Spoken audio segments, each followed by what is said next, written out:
Really all I can say. I was also involved in the I think Michelle showed you this project Sociologica that we did on the Afrikaanderplein.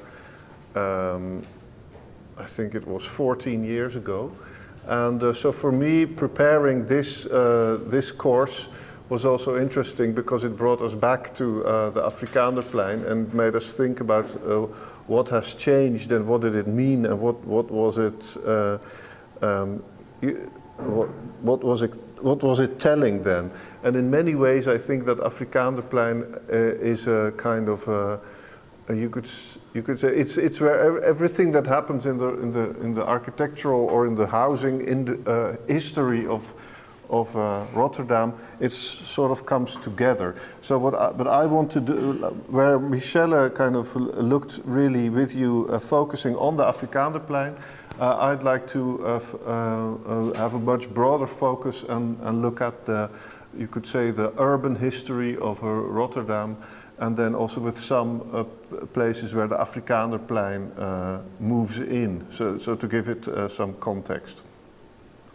Now, the first slide I want to show you, it's made by an office of friends of ours called Max Wan, and it sort of represents the ideal for an architectural and an urban future of Rotterdam, where due to self-driving vehicles and electric vehicles, that there's no more need for traffic being in conflict with, for example, each other or with pedestrians. There's no more need for the city and nature to be mutually exclusive. So nature and the city could merge into each other. And he did this by merging a kind of 17th century art with and the sky, as you can see. With this futuristic image of buildings and different types of traffic modalities.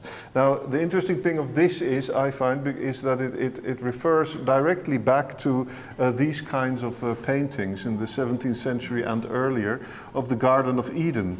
Also, the Garden of Eden, before Adam ate the apple and they were kicked out of Eden, the Garden of Eden was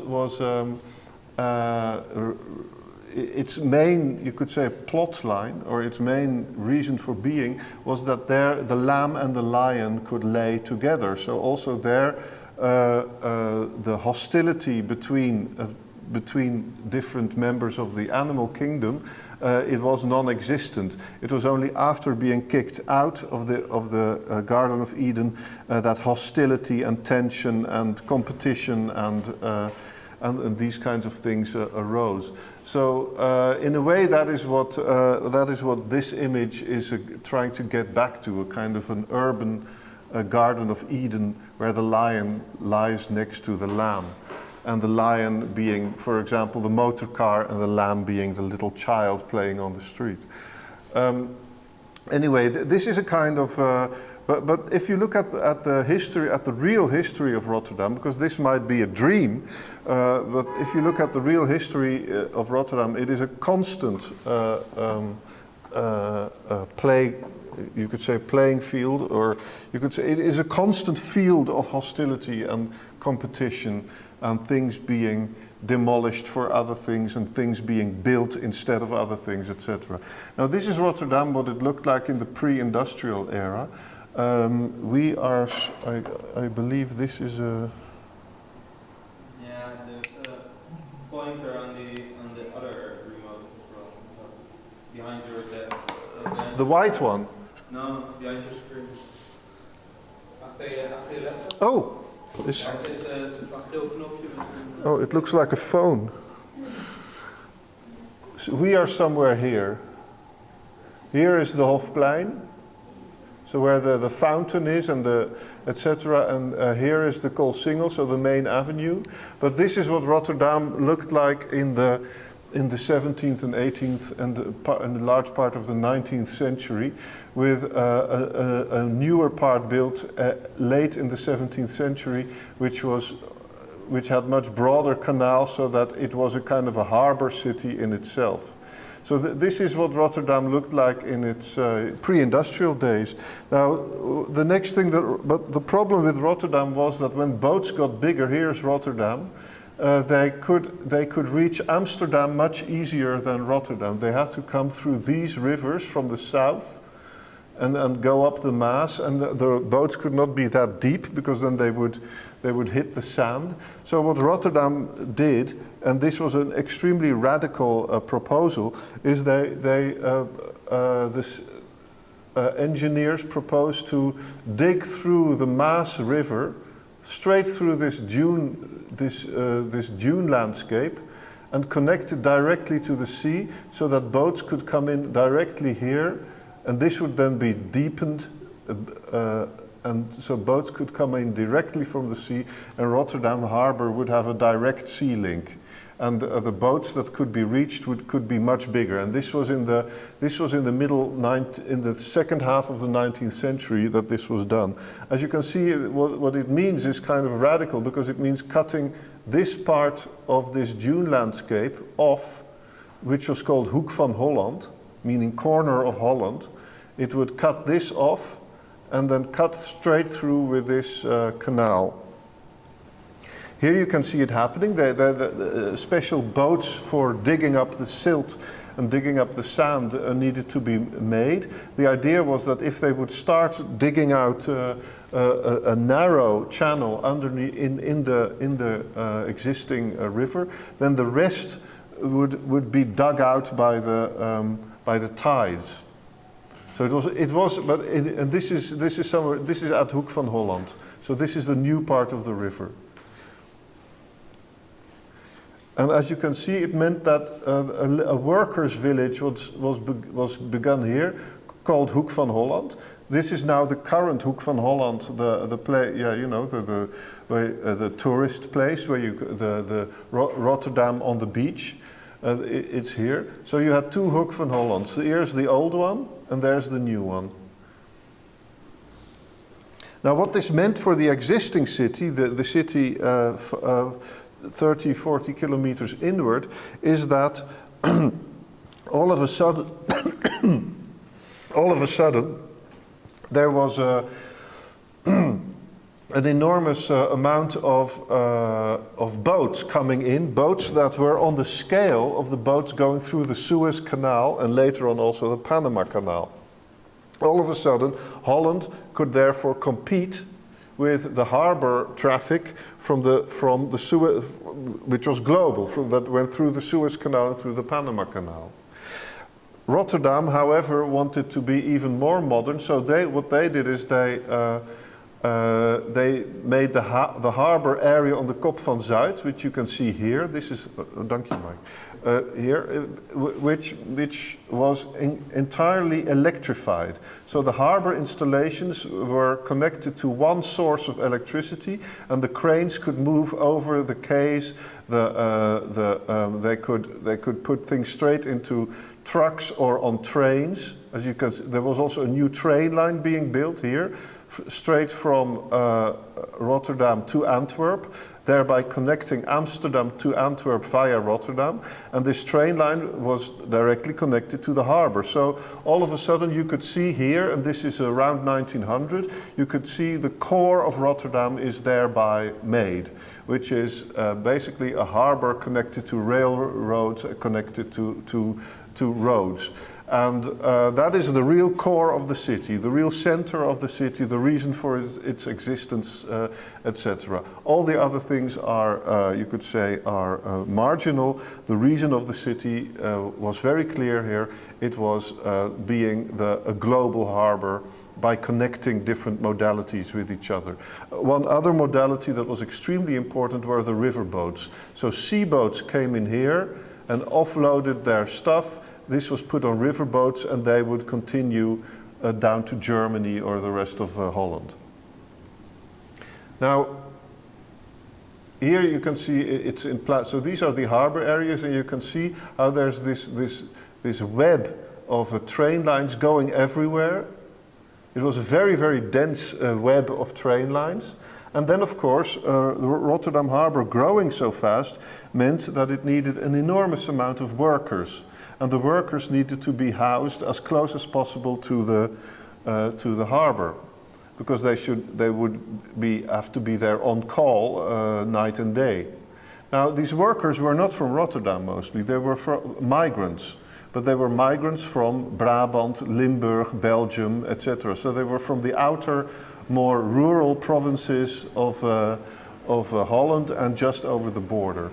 So these people were uplifted or lifted out of their villages in the rural south of Holland or the rural east, and then transplanted into very densely built urban blocks in the harbor. And what is fascinating, I think, is that if you look at these, the geometry of these blocks, in principle they are just square blocks, but sometimes they are cut into these beautiful wedge-like shapes.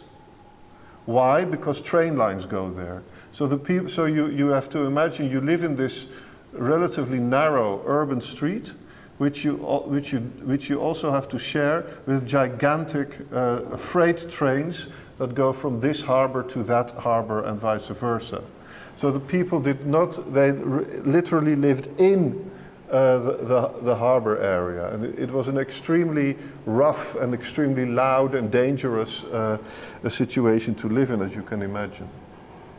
But what you can also see is that there's some 10 years in between. The speed with which this area, here's the Afrikaanderplein, as you obviously noticed. Also here, these streets are carrying freight trains, this one. So there is, you could say that the housing architecture is just pushed into the margins left over by the harbor to bring the workers as close as even possible to their factories and the yards and the freight trains and the quays. Here's a nice. Here you can see the Afrikaanderplein. Here's the Gemaal, the building that is still there, and you can see here the harbor being the harbor being dominant. The housing being pushed into the margins. Of course, as when the harbor when the city grew, the harbor grew and the city grew, more and more people needed to be housed. So these housing areas started to have their own shape. They were no longer cut through by the harbor, and they were based on huge urban extension plans. So this is like in the 1930s. You can see this entire area in between the harbor areas being filled up. Another interesting thing is that the harbor then started to go through a development which was called mechanization. So less and less use was made of muscle force and of animals, but more and more of steam and electric powered machines. And one of the most dominant ones was the steam powered grain elevator. This was a machine that on its own boat, it could be used by 5 or 6 people it needed. It needed 5 or 6 people to be used. It was on its own boat, and what it did is it went into these enormous large new harbors that became these enormous plains of water instead of a narrow channel of water with quays on either side. And then the goods of one boat could be offloaded into another boat without ever having touched the quay. So the quay was no longer needed. What it was needed were enormous surfaces of water. And this was done by this thing. So this thing, steam powered as it was, It sucked up grain, for example, or iron ore.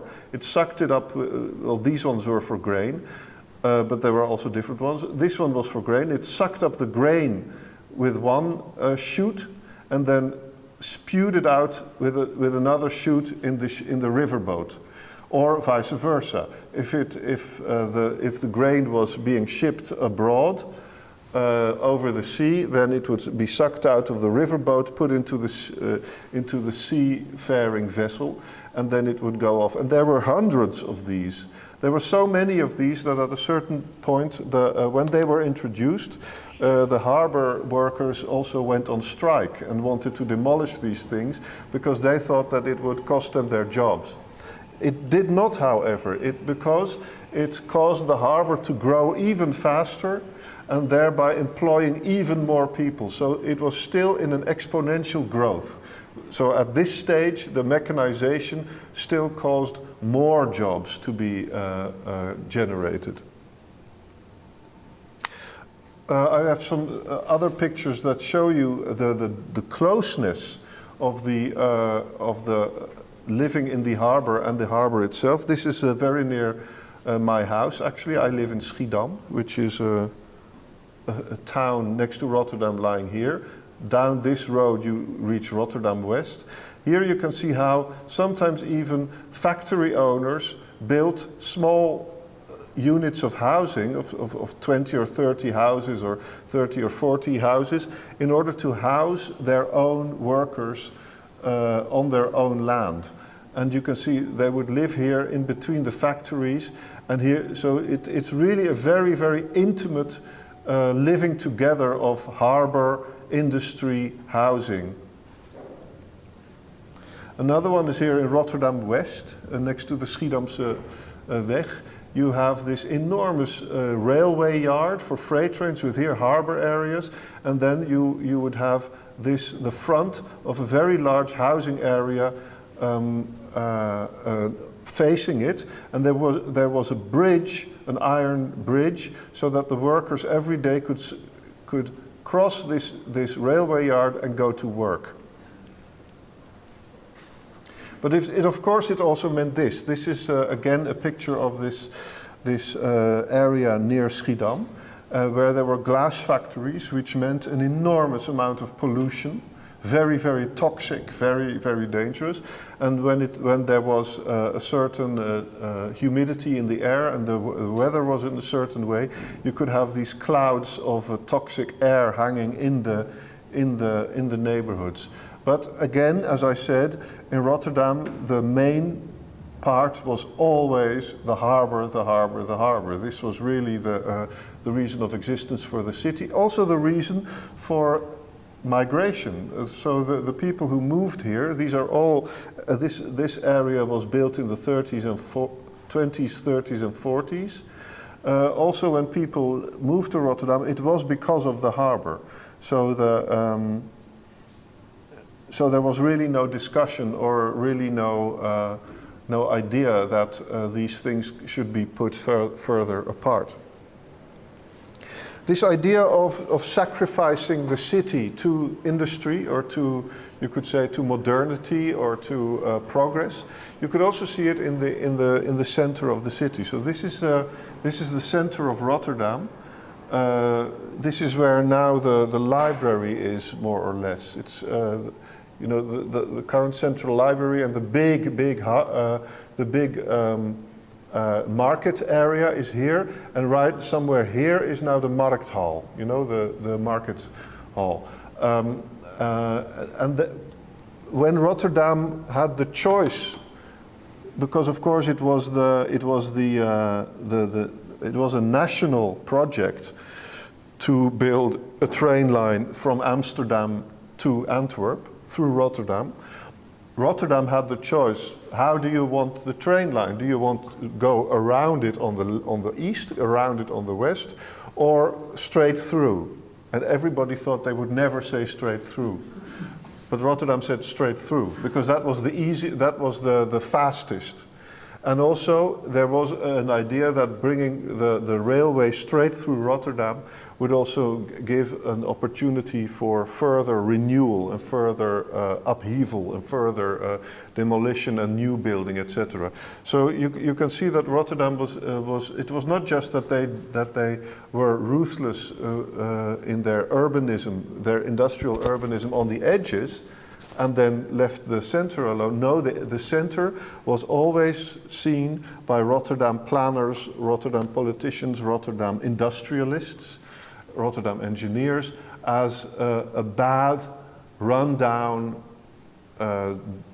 copy of Amsterdam. So it was seen as a worthless old piece of city. You could say the nostalgia for it only came after it was bombed.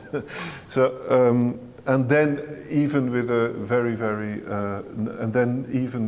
with a limited group of people. So here you can see the train to Antwerp passing really meters past the existing housing, passing meters by the backside of the Laurenskerk Cathedral, and just running straight through the city. In the early 20th century, this is the Koolsingel. So was this canal on the left side in that triangular city shape that I showed you from the 17th century. This one was first. There was made a plan. A plan was made for it to supplant all the very, very dense housing that looked a little bit like this, to supplant it systematically with enormous modern buildings. So there's the city hall, there's the library next door to it, there's the wholesale, the beurs, what is een beurs ook weer? The stock exchange building. There's a big shopping arcade here, and then there's this huge department store. And these are all built in a matter of 20, 30 years, thereby demolishing the oldest and the most densely built part of Rotterdam, and supplanting it not just with new buildings, but really supplanting it with a completely different scale. I mean, this and this, it is clear that by building this here, they do not expect this to survive for long. You know, it's very clear that this is not carefully and contextually planted into the existing city. No, it is there to push everything out and to create a whole new city on this scale. Also on the other side, you have the Hotel Atlanta. And this is all before the war, huh? So enormous works of demolition and new building and scale growth were already going on before the war. But then the war came. This picture was taken from where now the new institute is, or the old Netherlands Architecture Institute. So here on the left you would find the Boijmans Museum. And here is the Nieuwe Binnenweg. So this is where this beautiful villa that is now also opened for visitors from the 1920s. The group of people here are a combination of people who fled the city during the bombing, and people who came out from the neighborhoods during the bombing to look at the city burning. So it is both victims and spectators mingling together, which you could say is symbolic for Rotterdam's attitude towards its own city. That there are many people are victims, but at the same time they are also the fascinated spectators of the process of change that is going on. Now the bombing was what it did is it demolished many buildings, badly damaged hundreds, if not thousands, of buildings, especially because of the fire that came out of it. So this is what the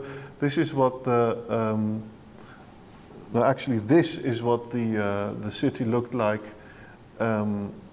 the days, weeks after the bombing. Parts of it. This because here you can see that the streets have been cleared, and this is how the city looked weeks further after the bombing, because the German army demanded that Rotterdam clean its streets of the rubble. But then something interesting happened. The rubble cleaning, the extent of the rubble cleaning, was not planned or decided by the German occupying army, but it was decided by the Dutch government and the Rotterdam government. They wanted to clean all the rubble. So they did not want to, and then everything inside the city borders, more or less, except for like 5 or 6 buildings, was declared irreparable rubble. We have to clean it. Even if there were a couple of 100 buildings that could have been restored, repaired. So what they did is they cleared all the rubble, and they even cleared the rubble underground. So they even cleared the foundations.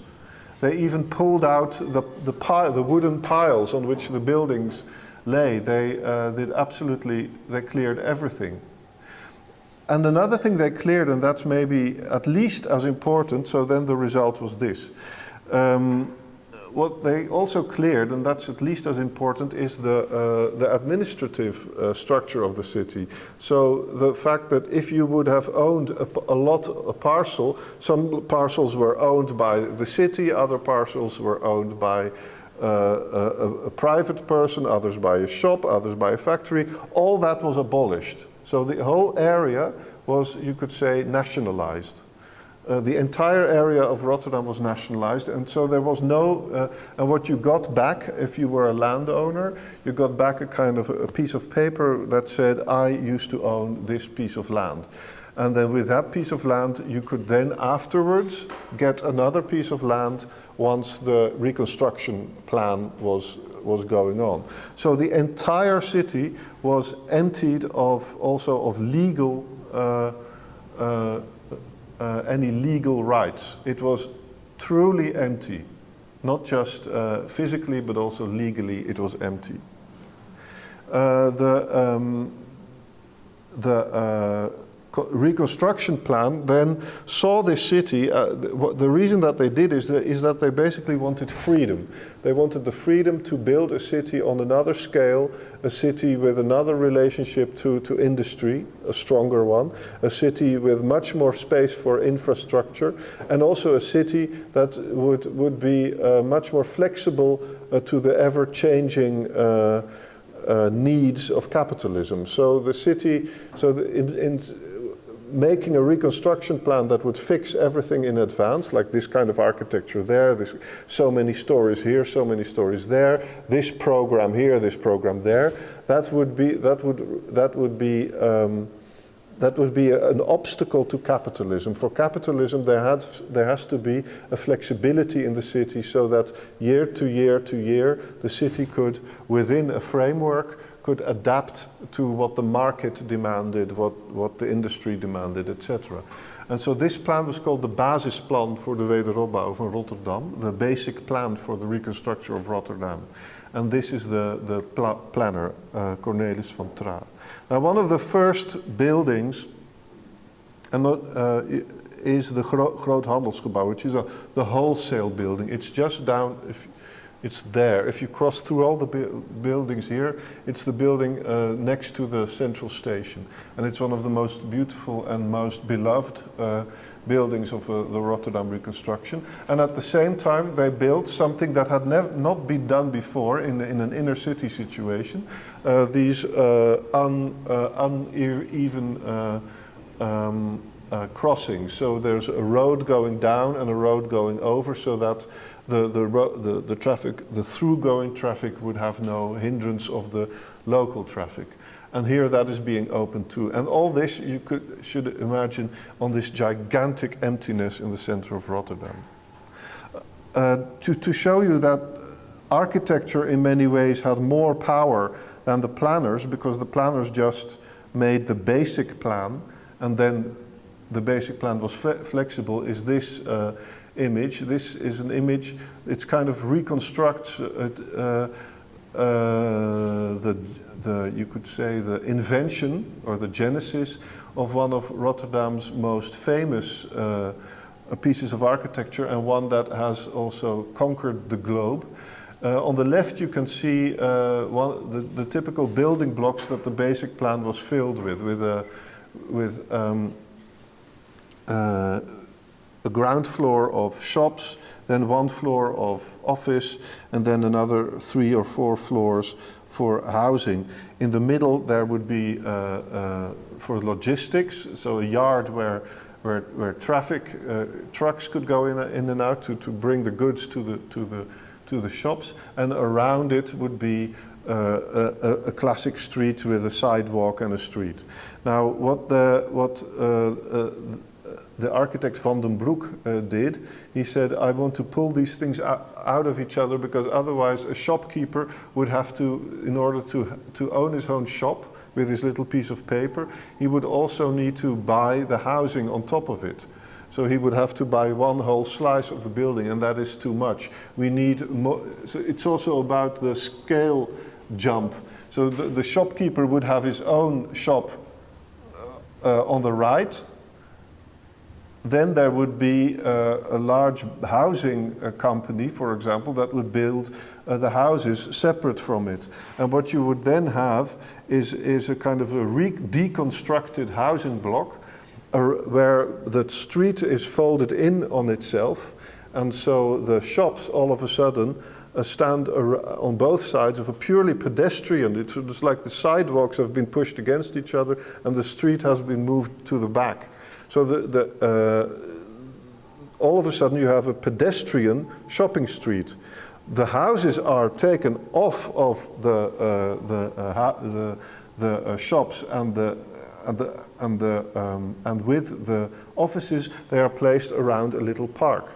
So then the houses are no longer bothered by the expedition, so by the logistics, and they have a perfect surrounding around a green pasture. And this is also interesting because it does what it does is it brings right into town, into the center of town, a very modernist typology of the housing block in the green. And of course, having a housing block in the green in the middle of the city is completely unheard of. It is completely bizarre in a way. But still, this is what happened. These are the housing blocks. This is the housing blocks were for large part designed by Maaskant, who is also the architect of that wholesale building I told you. And then here they are for real with the shops. And these are the shops standing on both sides of a pedestrian street. And by the way, this is the first time anybody ever designed a pedestrian street. So the Lijnbaan, as you can see here, became one of the most sought after examples of urbanism, and it was one of the things that brought architects and architecture tourists from the 50s onwards to Rotterdam to witness this thing and to copy it in their own homes. Here you have so it's very, very strange that this stands right in the heart of a city, you know, but this is how it looks now, and it's a great success. Now, one of the other things that Rotterdam had was that its constant change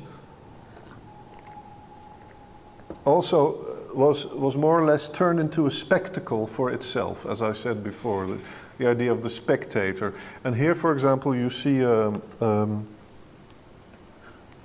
port building with here you would have the passengers who would come on the ship, they would wait here.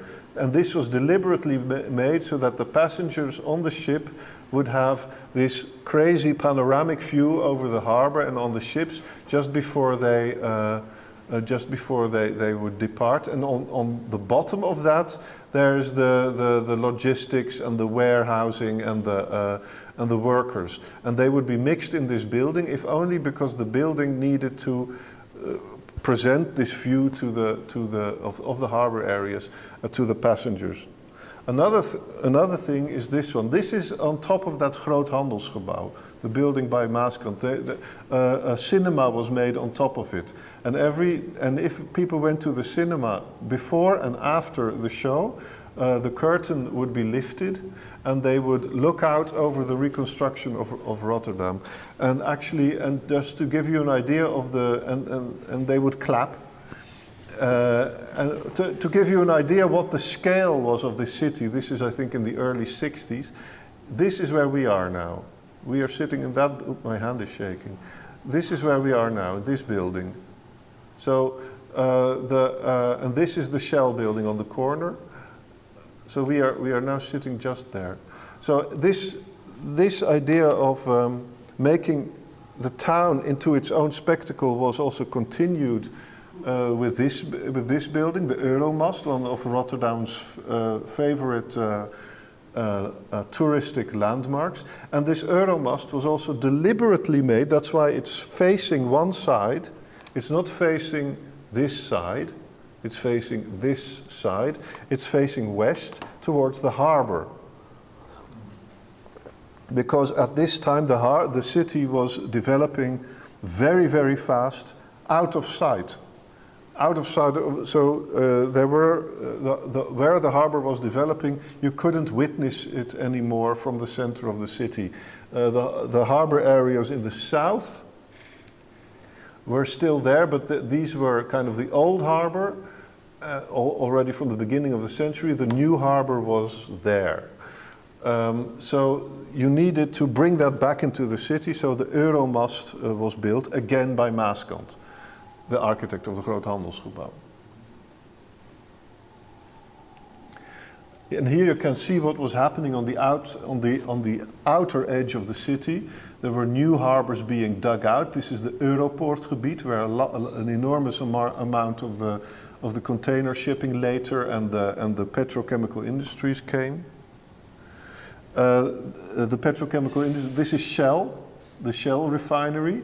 And this is already 20-30 kilometers outside of the city. So that means that this just pushing the housing areas into the corners of the harbor would no longer work, because the harbor in its scale was going much faster than the surface of housing that could keep up with it. So what you then needed to do was no longer have this continuous urban field with houses following a continuous urban field of harbors. You needed to make satellite towns far into the harbor. And this is the first and the biggest of these satellite towns. This is a town called Hoogvliet. And in it used the most modern types of housing typologies and the most modern type of planning typologies, meaning lots of green and circular roads, etc., and walk-up flats where everybody has their own bathroom, which was still then a rarity in Rotterdam. And so the workers would have their perfect life here, and then they would cross with their bikes, they would cross this dike and this park and go to work in the Shell refinery. Here you can see, but still it was an incredibly close relationship. Of course, it was not 10 meters or dozens of meters like it was in the old city, but it was hundreds of meters. And also the scale of the Shell refinery was so huge that these people, that visually and also because of the smell, and one time because of a large explosion that caused all the windows to break in entire Hoogvliet, the Shell was very, very close to the city, and you still had the idea that you were living in the middle of the industry. But you did have your own car, as you can see.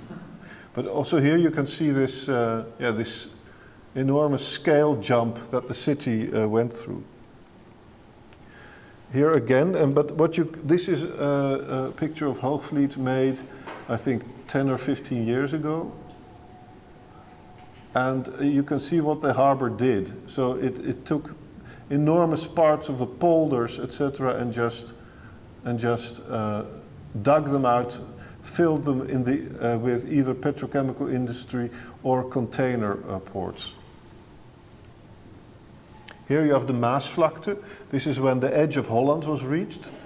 The hook of Holland was reached with the harbor development, so they had to move out. So this is artificial land built into the sea. You can see it lying here.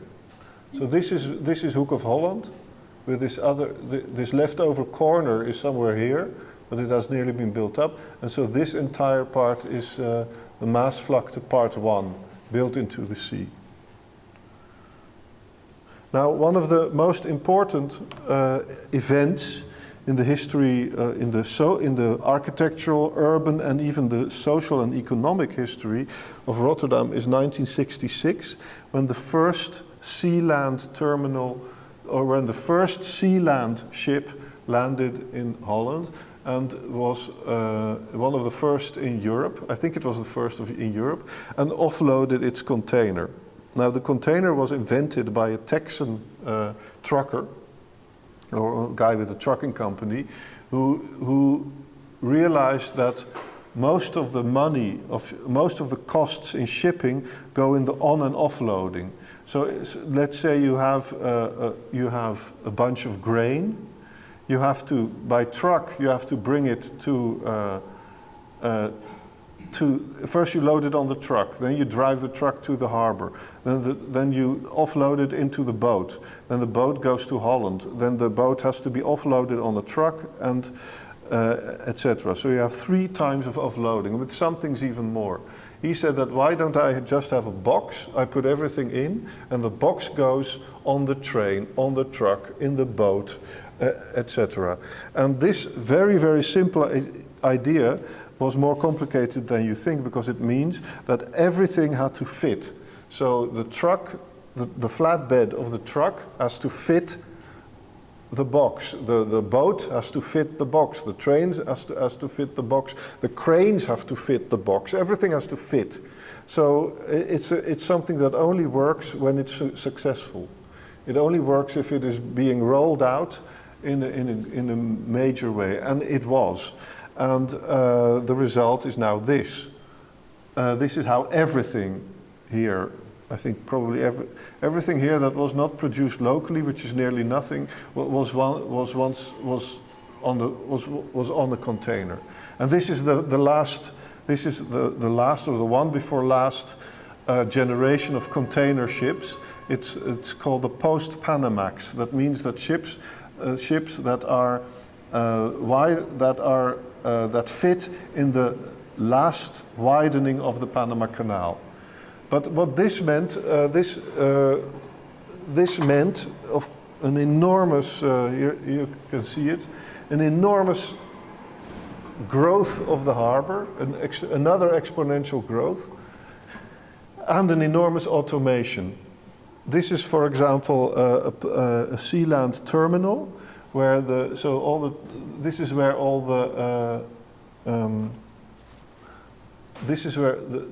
the boat stops. The containers are put here, are being picked up by trucks, and this happens on a massive scale. This is tens of thousands of containers every day, and with hardly anybody working there. The most people that work there are the trucks that drive their own truck inside. For the rest, nearly everything is done either robotically or remotely. So these things hardly employ anyone, while the same amount of freight would have employed hundreds of people to work through before the container. So with a container, it's a different story than with the grain elevators. The containers did cause a massive job loss in the harbor. And it meant that since the 1970s, the harbor and also the petrochemical industries, by the way, because they were much more automated, the harbor employed less and less people, and also the people that they employed were more and more highly or middle or highly educated. They were engineers. They needed to be able to work with the software. They needed to perform highly specialized tasks on the cranes, etc. Meaning that these people were no longer living here. And this is the Afrikaanderbuurt. Just behind the line of trees you can see the square, or that's where the square is. So the people who lived in those old harbor-related areas in the center of Rotterdam were no longer the people who were employed by the harbor, but they also were not employed often by anyone else. So what these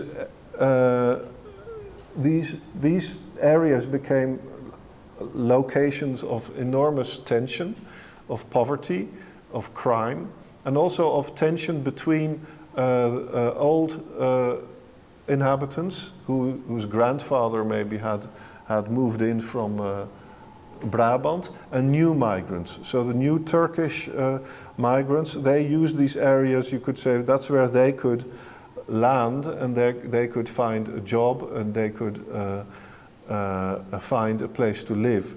But one of the most, I'm sure Michelle has told you about this, this is also the place where the riots were between, with neighbors complaining about the nuisance of Turkish hostels. Here you can see two Turkish men in their hostel showing the rocks that had been thrown in and the broken glass. So this area of the Afrikaanderplein became a location not just of these tensions, but also a location of protest, a location of hostility or mistrust towards the government. It's interesting, by the way, that this piece of architecture, typical 1960s piece of architecture, it was just a roof, a modernistic roof built by the city over the square to give it some kind of coherence. It was, for example, used by the the time that it was most heavily used probably was with the strike of the harbor workers in 1979, because there was strike after strike after strike in that period, because of course there were people being let go at such a huge rate, and people could see and feel their community falling apart due to unemployment, poverty, etc. And this falling apart of these communities in Afrikaanderwijk, for example, is directly related to the harbor, to the container revolution in the harbor. Now, the container revolution in the harbor also meant that not only did people lose their jobs, but also the old harbor areas, the ones that it all started with around 1900, they became outdated. So also these once revolutionary harbor buildings and harbor installations that were electrified already in the late 19th century, they became completely outdated. So they needed to be replaced. And Rotterdam is one of these, was a very early example of a city where the harbor area, the inner city harbor area, was being replaced by housing. In the first years, this was done by replacing it with housing for the people who actually lived in the area. So for the people who lived around there. So for workers, so it was social housing. And one of the most spectacular ones is this one called the Paperclip, and it's a building. I think there are 400 houses, I believe, in a very long strip folded around each other, looking like a paperclip. And this was built by the Antillean architect Carlos Weber. And what the funny thing is that it looks like stacked containers, but I'm doing a study on Karel Weber, and I still can't find the proof that he did this on purpose, or that it was just a kind of a kind of accidental find that he then strengthened. You know, it's very difficult to make sure, and every time he tells me something else, so it's difficult to make sure. But the paperclip is interesting because the paperclip it has its shape with these rounded forms, these three rounded forms, because it cannot connect to anything. It cannot really follow a street wall or mirror a building in front of it, because there's nothing around it. It's kind of a post-industrial emptiness, and that is why it's folded into each other and it creates its own inner shape. But this was really a pioneer. This is like the first astronaut on the moon of a huge housing complex that is built on top of the ruins of what once was the harbor. Now, a little bit later, 7 years later, there was other buildings followed in its wake, but they were then built on top of the ruins of some of the dilapidated housing around the Afrikaanderwijk. This one is built by Meccano, the office of Francine Hube in the late 80s. And again, what you see here is this very, very modern form that has a completely different identity than the brick workers' housing that stood there before. What is also interesting is that this building derives its identity, and it's literally a quote, you could say a sampling, of the building on the left. The building on the left is Die Neue Waar. That's a building by Alvar Aalto, the Finnish architect made in Luzern. And the one on the right is the one that I was just talking about. So they literally quote something from the international library, you could say, of modernist examples, and they take one and put it there.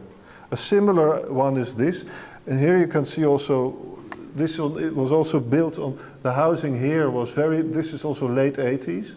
The housing here was very dilapidated, so they decided to demolish it and replace it with new social housing. The last one was also social housing. But you can see that in its shape it fits somehow, but it completely negates, you could say, the type of urban blocks that stood there. And this one is actually a kind of a bent version of a Le Corbusier building. And this is a Le Corbusier building in Paris.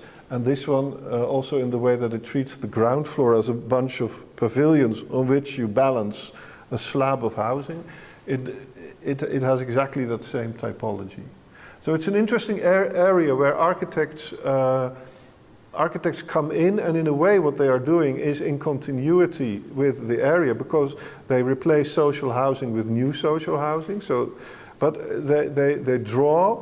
they do not want to refer to the existing architectural tradition. They refer to a much wider, you could say, this is called the international style of building. These were, the ones I showed you were all social housing, rebuilding social housing in the middle to late 80s. But a much larger project was started in the late 80s, early 90s to replace the Kop van Zuid, so it's really the top area that was still industrial, and this pier was still industrial, to replace that with housing that would be also the middle class housing to buy, and huge offices, cultural institutions, etc. Really a city center approach. This is what we call the Kop van Zuid, and it was so ambitious that it even brought a bridge with it, the new bridge, the Ben van Berkel, the Erasmus Bridge, to make this really into something that is equal in value to this, to the city center. And here you see the Afrikaanderplein, and so this area would be surrounded by it. And this is not an urban project aimed at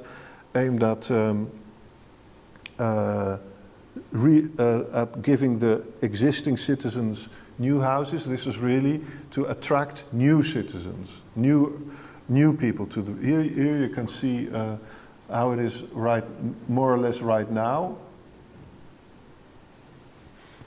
with this famous project of the stepped housing. But what you can also see is this. This was made in 2016, so after all this was built.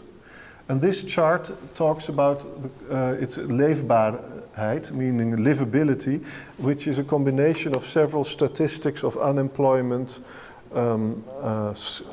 schooling level, health, crime, feelings about your neighborhoods that are positive or negative. And the redder you are, the worst off these areas are, the greener the best off these areas are. And what you can see is quite shocking. It is that the whole area of Kop van Zuid is very green, insofar as people live there, very green, and then the area of Afrikaanderplein, etc., is still very red.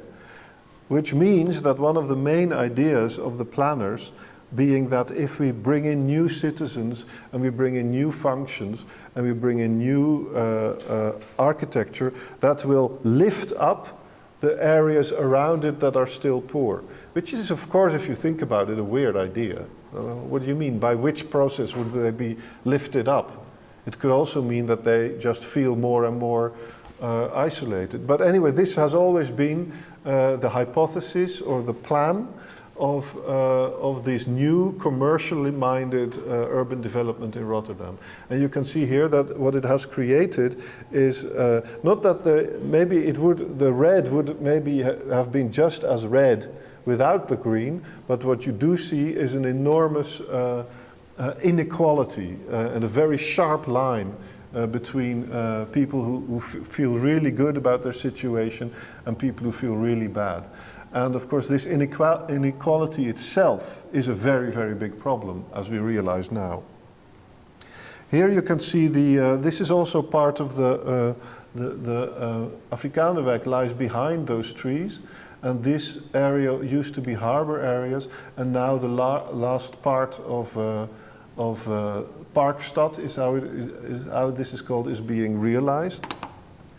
And here you can see it. Now what I find interesting is that, Michelle probably also talked to you about that, is that even if these blocks, it looks as if there's a kind of continuity, and there's a block here, a block there, across the street another block, then you come here, there's a block.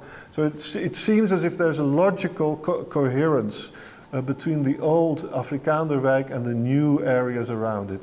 But there is, what you don't see so well on this map is the fact that Afrikaanderwijk has been nearly completely demolished.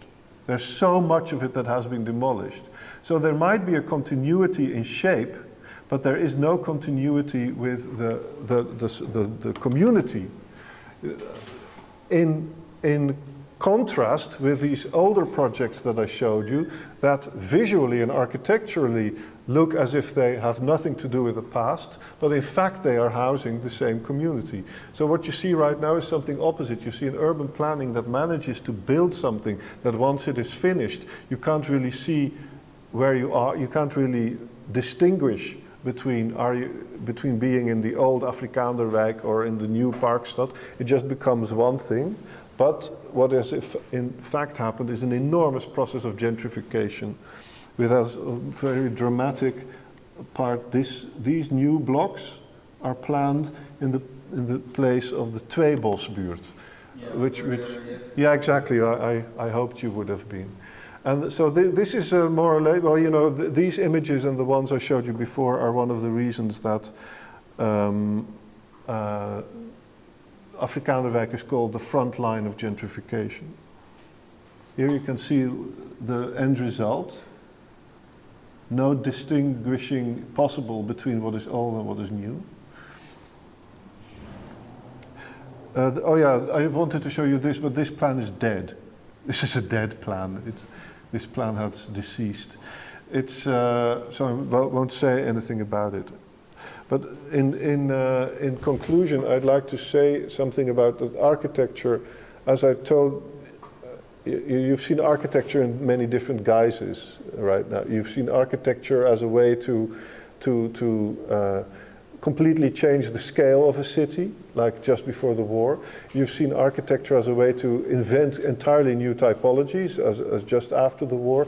You've seen architecture as a kind of a self-referring craft that can take from Oscar Niemeyer and Alvar Aalto and Le Corbusier and make new forms of housing. And I think the situation we are in right now is that architecture is used by this city as one of its main branding elements. It's used as a touristic thing. It's used as a thing that is it produces recognizable gadgets. So that's why there's even a pillow that you can buy, an architecture pillow of Rotterdam with the Boijmans Museum and the Markthal and the cube houses and this tower by Meccano and the harbor area, harbor headquarters, etc. So this is, and it produces projects like this, like the Markthal, kind of projects like gadgets that they're also nearly scaleless. You would expect them even more in a snow cone than for real on the street. And of course the last one, the depot. And but this one I also give a special mention because maybe we should see this one in this tradition of the city making its own spectacle. You know, the city always looking at itself as a spectacle, and it doesn't mind that it's just demolished the park for it. It can look at the city again. The last part I would say to you is this. This is our last, also in continuity with first this cinema on top of the Groothandelsgebouw, the Euromast, and the depot is this one, because the harbor right now is so far away that you can't even see it from a building anymore. So what the Rotterdam does is project live images of the harbor 40 kilometers out in the central station. And yeah, so we are still a city, spectators of our own doom, you could say, because of course the harbor it's crazy that we are so proud about this harbor, because it's, you know, it's like one of the, after the Shell, the harbor is one of the biggest pillars of fossil energy that you can imagine. But it does look very beautiful. So, thank you.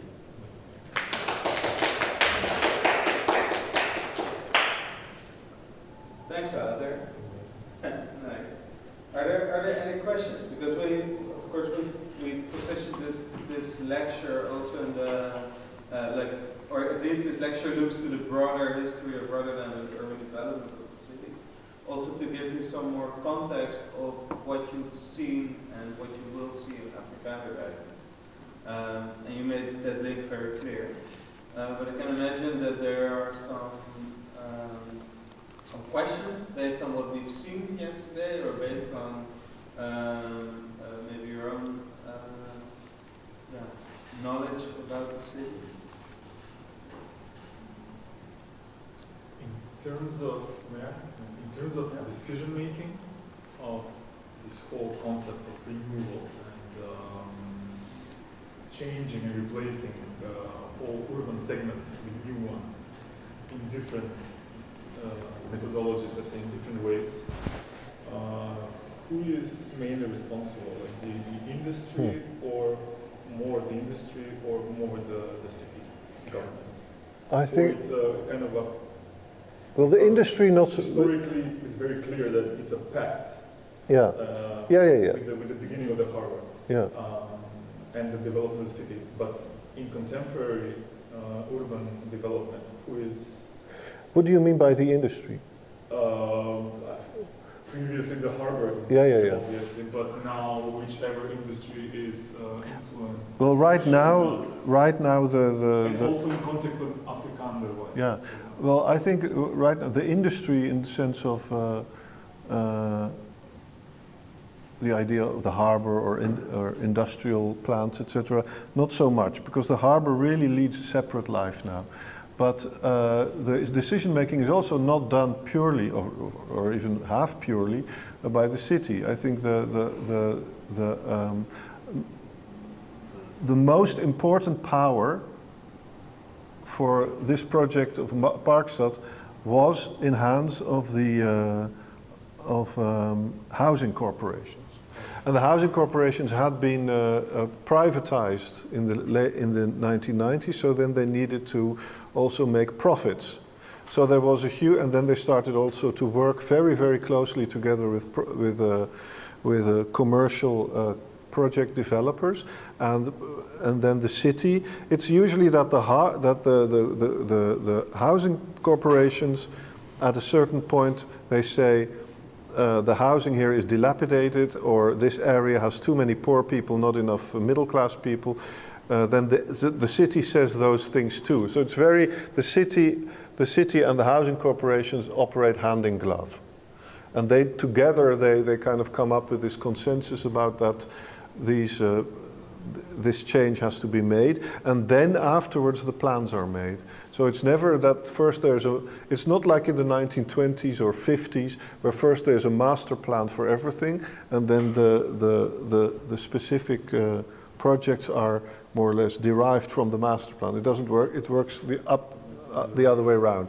There are very specific questions about a bunch of houses here and a couple of thousand houses there, and these are then often by the city turned into plans. But first there is the idea we need to demolish and rebuild. Translation in the context of Afrikaanderwijk with Vestia. Vestia, yes. Yeah, Vestia was the most important, and of course Vestia then ran into trouble and the corporations ran into trouble in general. But Vestia has always been the most important initiative. Or the initiative has been on Vestia's side. They owned most of the majority of the houses there. Exactly, yeah.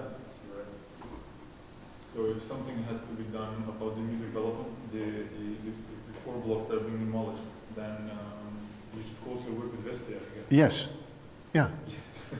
Absolutely. There's no one else, because if you would talk to the city, they